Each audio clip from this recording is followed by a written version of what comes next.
هر شی شریف شي.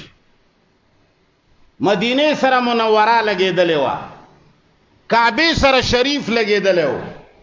کعبه شریف وی مخ مو د کعبې شریفې په لوري کړی. بوډاګانو وایو مونږ که نه وایو؟ هلکه وایو که نه وایو؟ اوس کعبه شریفه نه ده، ګلړه شریف، کربوغه شریف، کمکول شریف، مزار شریف.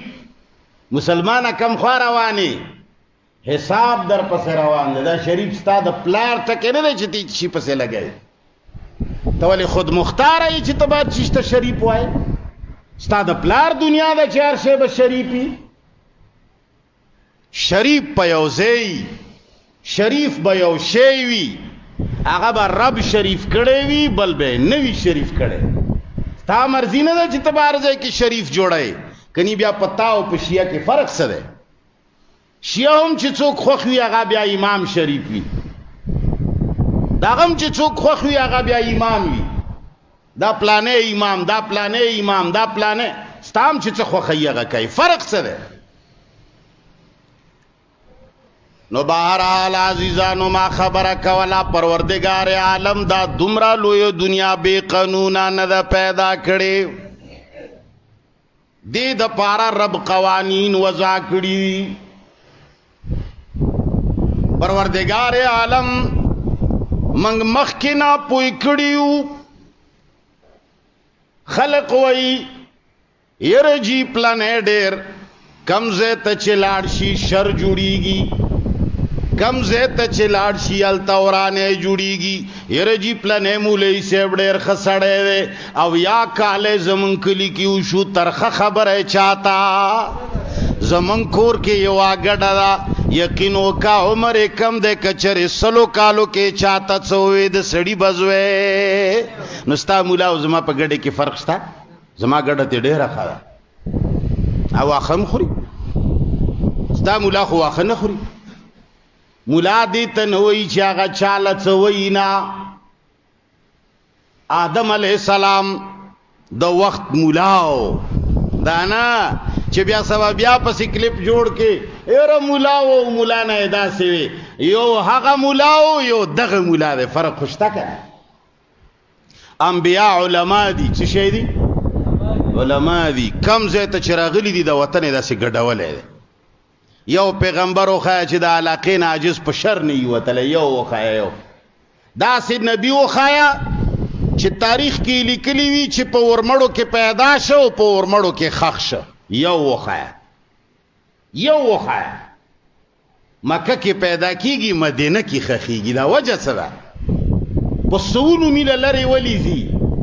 څوک پر آزاد ملکه نه ځي، یا ډېر غریب شي یا د یار د غمه ځي، هسې خو نه ځي څوک. نو بہرحال اللہ جل جلالہ فرمائی قرآن کریم بوائے خلق لبے خائے نو څه شی بکیږي؟ الله هر څه خودلی دي. الله فرمائی لتبلون فی اموالکم وانفسکم ولتسمعن من الذین اوتوا الكتاب من قبلکم من الذین اشرکوا اذى کثیرا.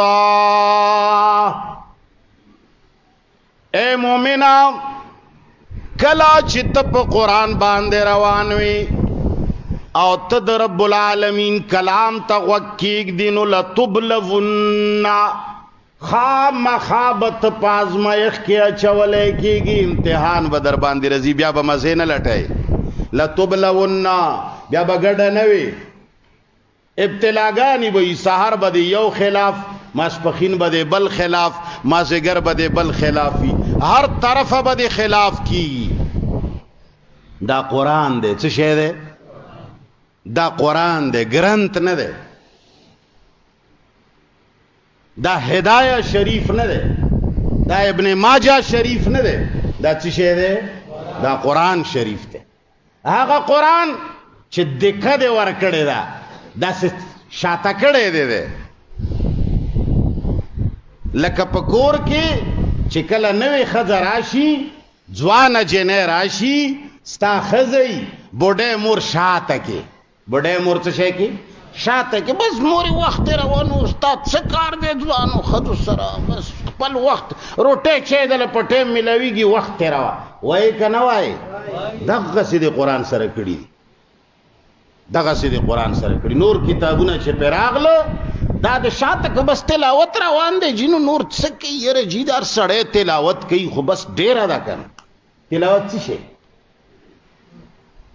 ټول عمر مولیان ما سره په دې لنجه دي مفتی شیب وایي چې په تلاوت ثواب نه میلاویږي نو نر سره سره کې خو نه کنه په دې خبر نر خوشه د قرآن یو آیت نه ثابته کا چې تش په تلاوت ثواب میلاویږي د معنی او د ترجمه ضرورت نشته نو ولې زه د خرز وایم چې زدان په کړه ما خو زبم د قصبی وایم کنه یو آیات پیش کایو کني ما 14 پیش کړی دی یو خو جواب راکا ما د 60 کتابونو حواله درکړی دی وی خو جواب وکا